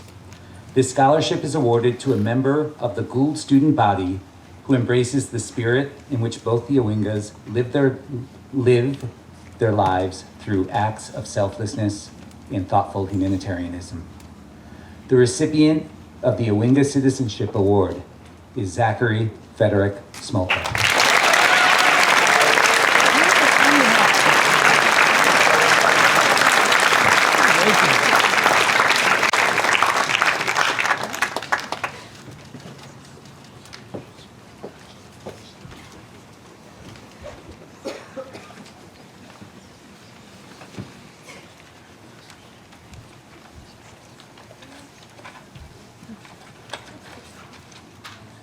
The Linwood Lindy Lowell Award. Lindy Lowell worked at Gould Academy for over 30 years, always with a smile, a kind word, or a helping hand for anyone in need. By vote of the senior class, the Lindy Lowell Award is given to that member of the senior class whose friendly personality and helpful nature has brightened the lives of their fellow classmates and the Gould community.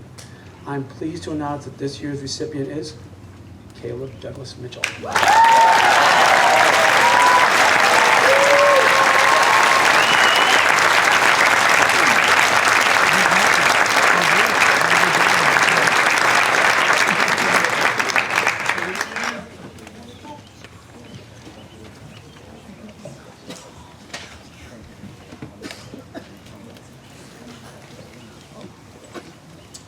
The Melmac Principal's Scholarship. This $2,000 scholarship is awarded to a graduating senior who has made a difference in the lives of others and that of his or her community. A solid school citizen involved in extracurricular activities. A student who has exhibited a commitment to public service, an individual with the potential to make a difference in the world. Madison Linda Bean.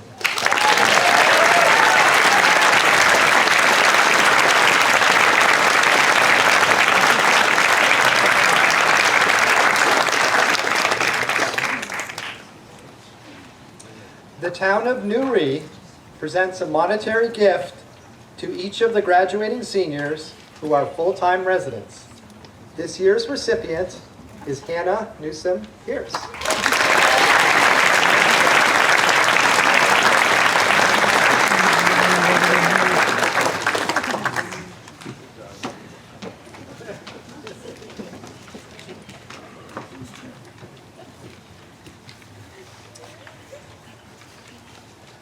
The Elwood F. Ireland Award. The late Elwood F. Ireland, headmaster of Gould Academy from 1940 to 1959, created an award upon his retirement which went to the boy and girl of the senior class who exemplify service, leadership, and character. I am pleased to announce that by faculty vote, the award goes this year to Silas Oliver Shuddy and Sophia Claire Dillon.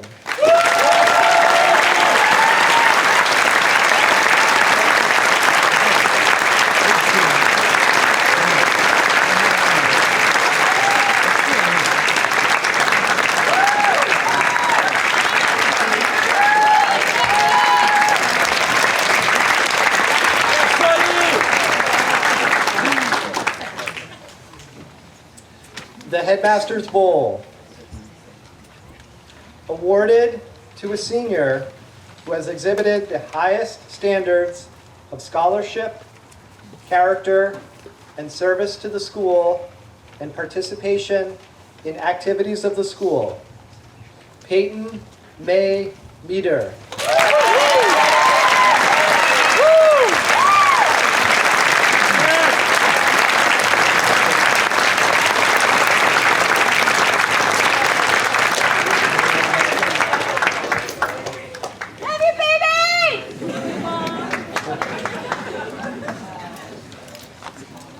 Congratulations on all of the award winners, and now it's the time we've been waiting for.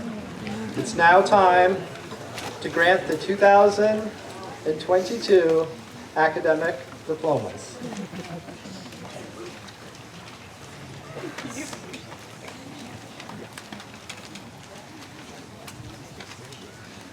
Peyton Ann Hadfield.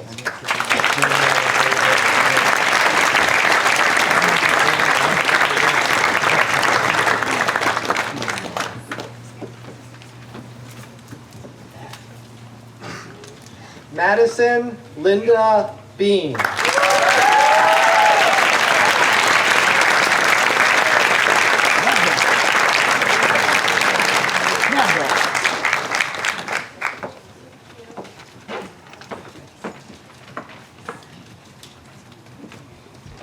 Henry Huntley Blair.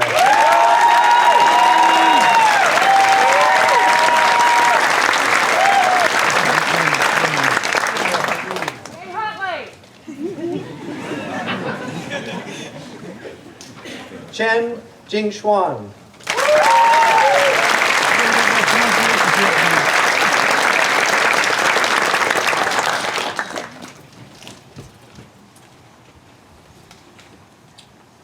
Chung Yang.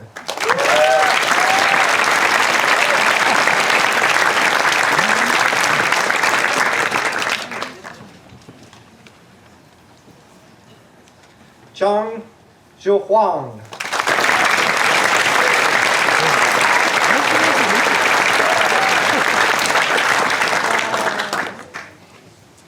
Harrison Greer Connor.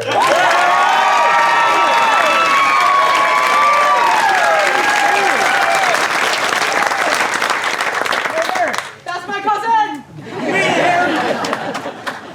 Casper Legolas Daigle.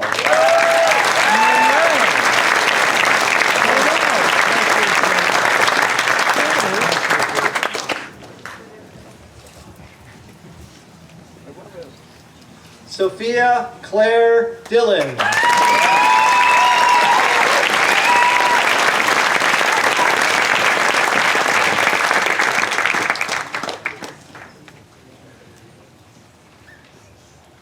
Poppy Adelaide Edwards.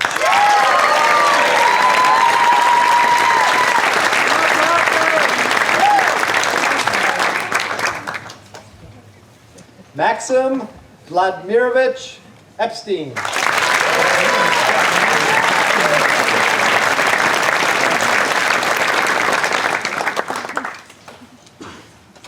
Liam Patrick Fagan.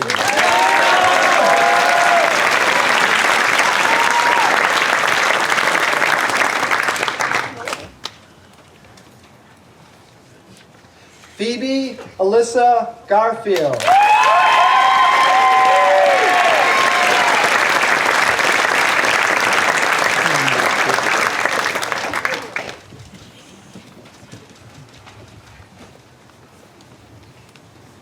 Marcus James Goodbody.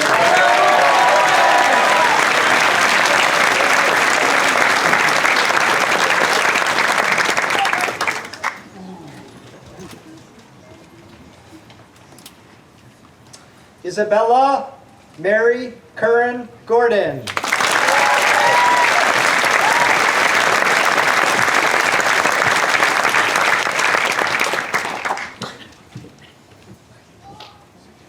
Caleb George Ramis.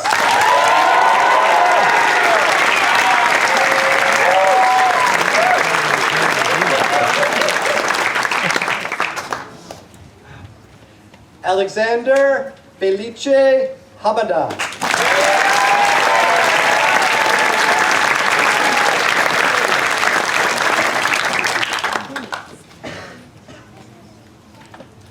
Tyler Douglas Hamill.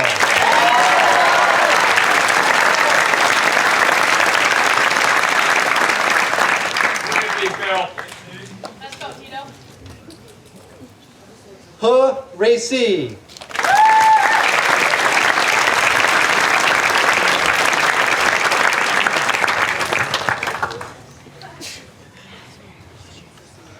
Henry Martin Horschman.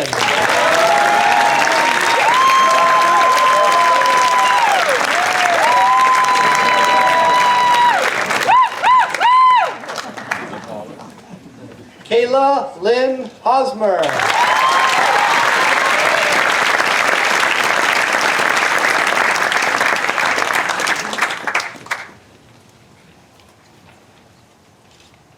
Wang Zhichen.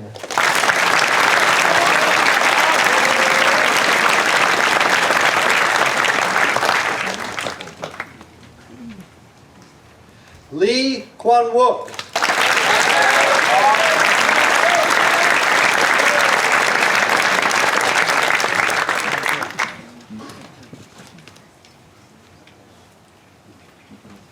Madeline Adriana Lindquist.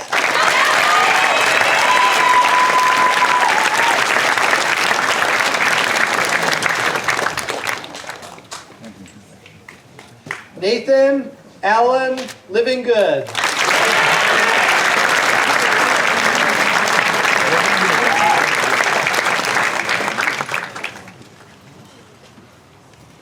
Thomas Hamilton Lowell.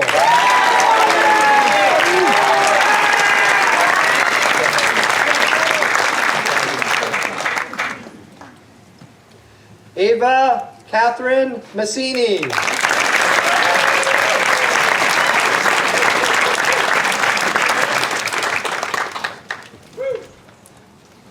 Sophia Maria Machado.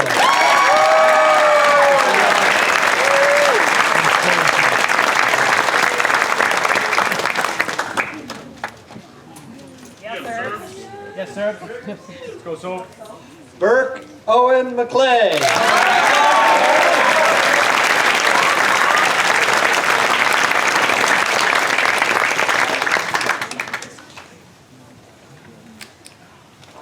Hannah Lee McMillan.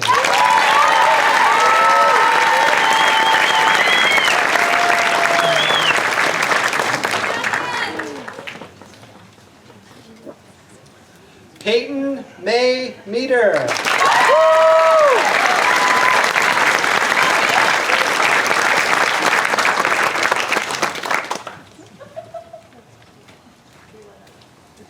Caleb Douglas Mitchell.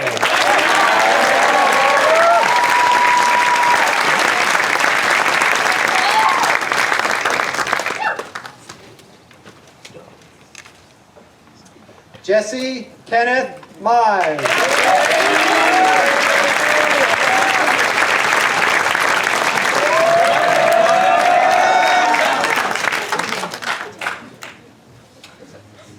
Paige Alexandra Mull.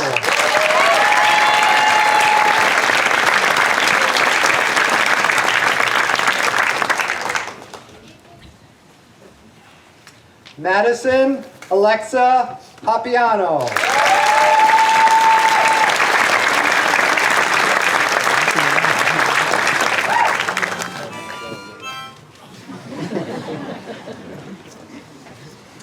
Yelena Perovich.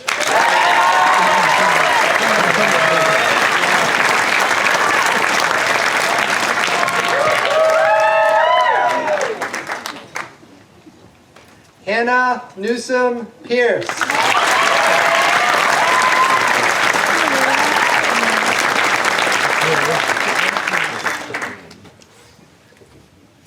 Ray Qingxi.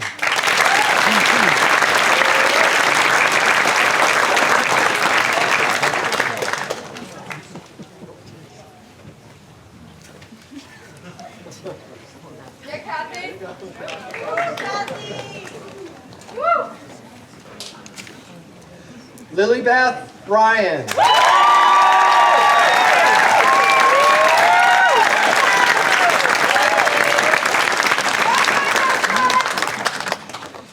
Zachary Frederick Schmolka.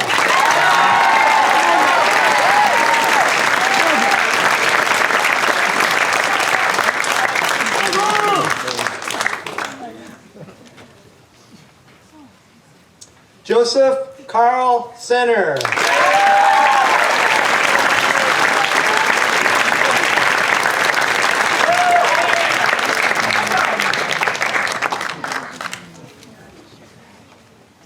Samuel Sherwood.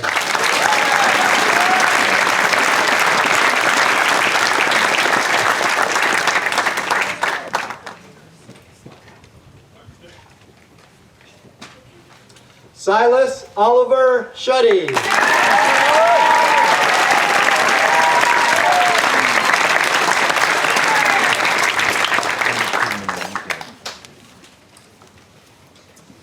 Caroline Masters Siegman.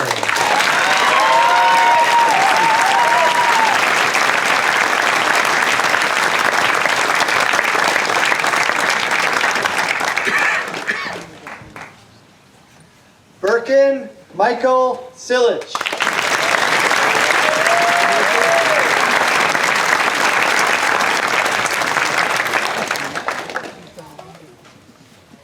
Emma Grace Sullivan.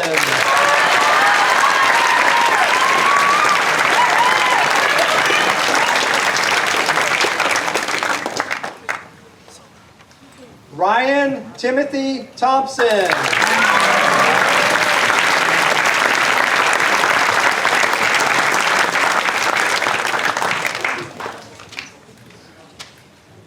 Ronald Kaje Tillman.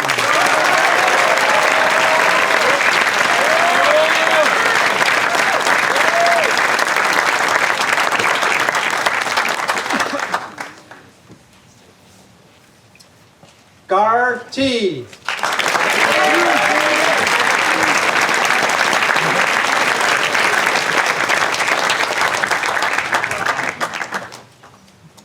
Robert Murray Turner.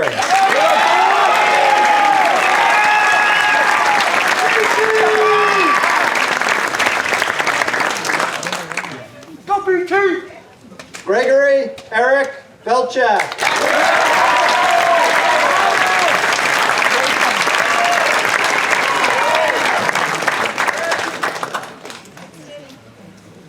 Quade Bishop Wald.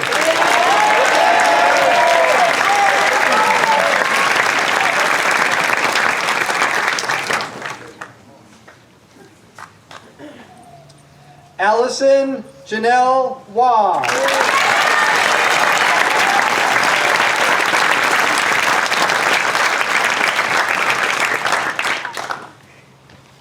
Wu Ce.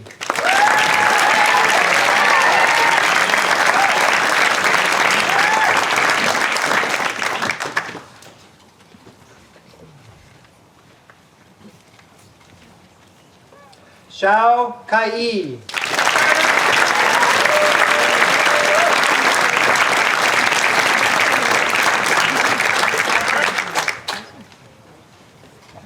Xiao Li Wen.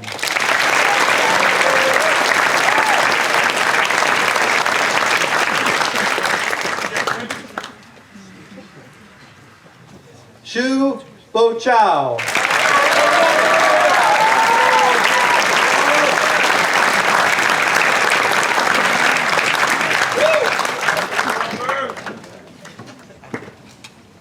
Keiko Lillian Yuasa.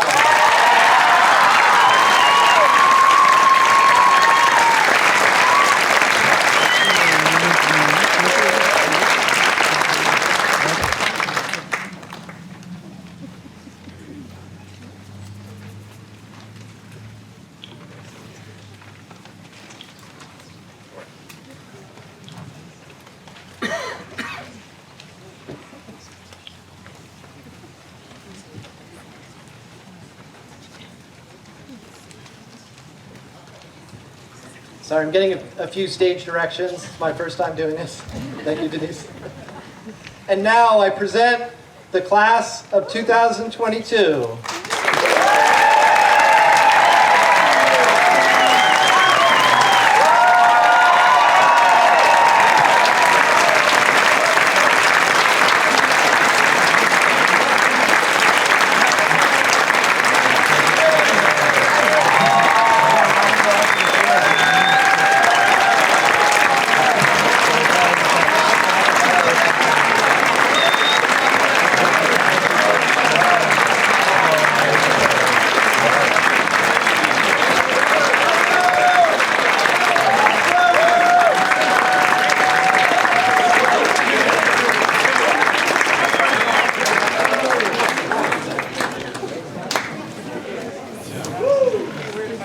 Congratulations, class of 2022. We have come to the end of our ceremony today, and I offer this brief benediction before we depart. Blessings to you, Gould Academy, class of 2022. With your resilience, compassion, many talents, and generosity. May you carry that energy and spirit with you into the world. May you go forward with healing and strength. May you be a force for healing. May you be brave enough to follow your own path, listening to your inner wisdom and heart. May you love deeply, even though your heart will break over and again. May you speak your deepest truths, knowing that they will change as you do. And until the end of your days, may your life be filled with possibilities, joy, and courage. May it be so, and so it is. Congratulations.